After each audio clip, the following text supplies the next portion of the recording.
Hi, everyone. Welcome to the kickoff of BlueStone Advisors. Conversations create connections. Interview with our friend Raghu, who I see as one of my centers of influence. He is the owner of an all-state agency, Sundara Insurance Group, and networking coach at his business, Always Be Connecting. Raghu has done a really amazing job with partnering with BlueStone Advisors, and he shares the same value in connecting with community. So let's get into it. Are you nervous? No, I'm not. You're like, I've done this a few times before. A couple. Yeah. So we'll get right into it. And the first question I have for you is, what made you decide to become a networking coach? My network did. So I had a lot of buddies that I call my squad. They told me, encouraged me, be a networking coach, because they saw something in me that empowered them and mentoring them in different things. And when it comes to confidence in networking, when it comes to professional business matchmaking, right? When it comes to finding out what's most important to them and trying to help them with their business. Yeah. Especially with a networking aspect. There's so many different networking events out there, and it comes down to follow up and things like that. They saw me, what I do, and how I help them. They help me a lot as well, but I think that their encouragement, just person left and right, was telling me, hey, you should be a business coach that focuses on networking.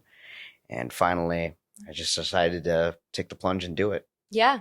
And how long ago was that? And when did you start networking?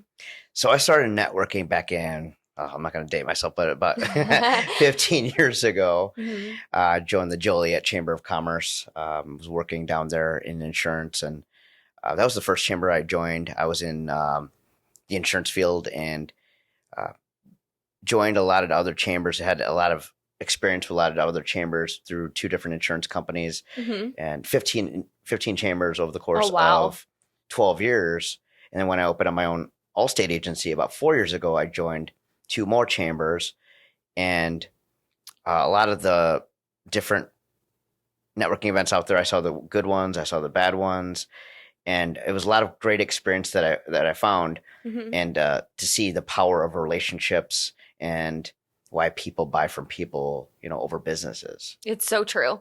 It's so true. And let's dive a little bit deeper into that. So you say buying a person rather than buying the business. And what does that mean? Yeah. So I always look at Simon Sinek and the power of why. And I really believe in that. People will trust people and they buy from people. And no matter what that person is doing, they're going to follow them. It's true. And with companies, you need to have a great company behind you and a great support system behind you. But in the end, most customers, most business partners, they want to deal with people because they're the ones who have the cell phones, right, when you need them at the right time. I always talk about insurance business. We want to be the best part of our clients' worst days. How am I going to be the best part of my client's worst day if I'm not accessible? And so it's really getting a hold of people and finding out what makes them tick and really catering to them. Yeah. So you say that you're the live LinkedIn. Yeah. So how, which I love, and how many people do you think you've been able to help? Over the last 4 years, just when I opened up my own agency and I got really heavily involved within networking, I would say I've mentored about 80 business owners / entrepreneurs over the last 4 years. Yeah. And that was kind of my case study of saying, like, why wouldn't I just do this as an official business? Right. There's a lot of business coaches out there, but not too many help people just when it comes to connecting. So true. And networking. Yeah. Yeah. And I think the time that you and I have spent together, it's been super intentional. So you've been able to connect me with the right group of people and put me in places that open up a ton of doors. And I know you've done that for plenty of other people as well. And I think too, you and I have talked about, and I'm tying this in with the networking piece of us being both in insurance, but doing different things. So we've been able to network together and have different value propositions as like a value add to clients. So again, circles back to that intentional networking of making sure you're in the right group of people. Although we may do the same things, we can offer different things and connect different people. So I love that. Absolutely. And what's one of the most creative ways you've been able to connect with someone? So I like the creative ways is I think that when you look at in leveraging your own network, I've leveraged my network. When I see somebody on LinkedIn and I want to get a hold of them and I see that I have a second connection, meaning somebody knows them, they're a first connection with them. Right. I reach out to my friend that knows that person and I ask him questions like, how do you know them? What's been your experience with them? I would love a warm introduction. Yeah. And the funny thing is sometimes they are going to see them next week. Right. You never know what's going to be, or they know they're going to an event where that other person's going to be. And I go as well. And then we get a warm introduction and there's nothing like, or nothing better than a warm introduction. So true. Nobody likes to make cold calls. No. So when you do have a awesome ground networking game and you can lean on your network to make those warm introductions for you with people that they trust, then it's a spin-off connection, which is valuable. And that's so true. Those are the creative ways probably the most creative way that I always get around is those warm introductions to people that I would love to meet. Yeah.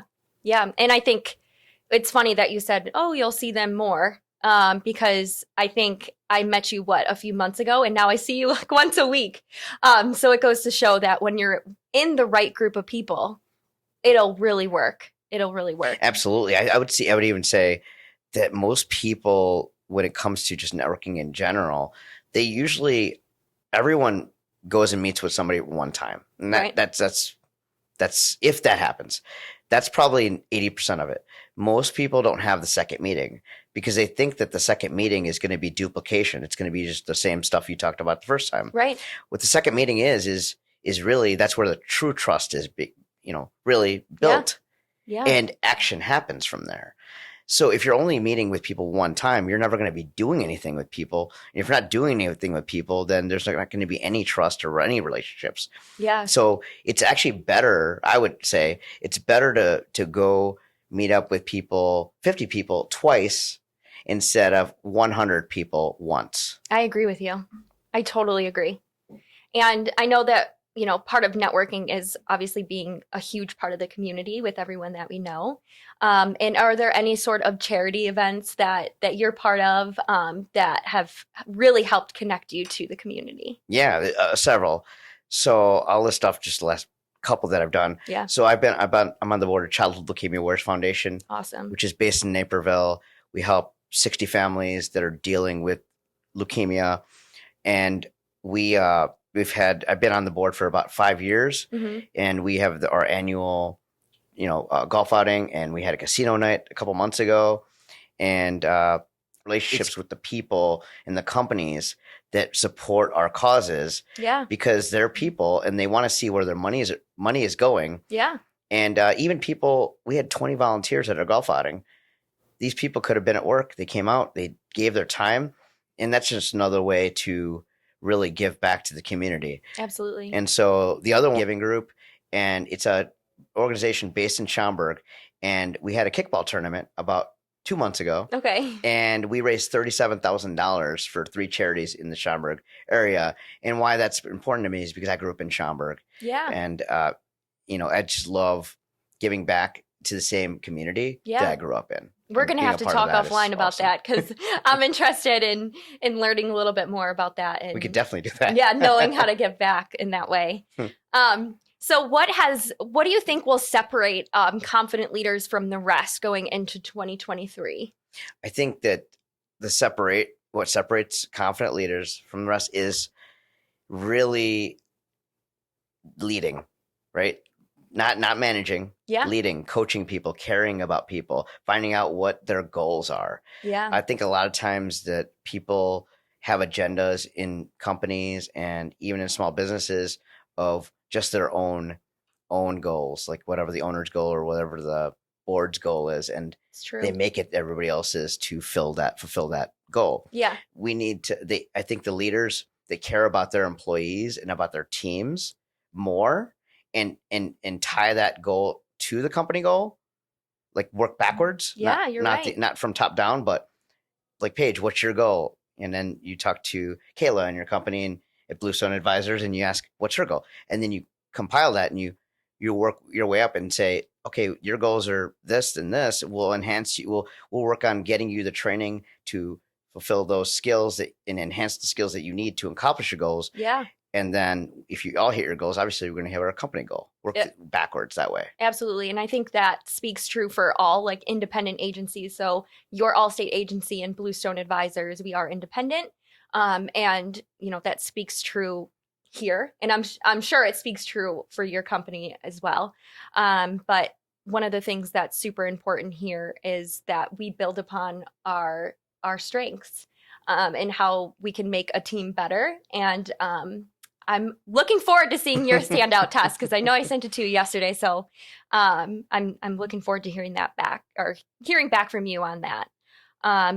But to wrap this up, I just wanted to say thank you so much for joining us. And I hope you enjoyed your time with us today. And were there any questions you had for me that you wanted to ask?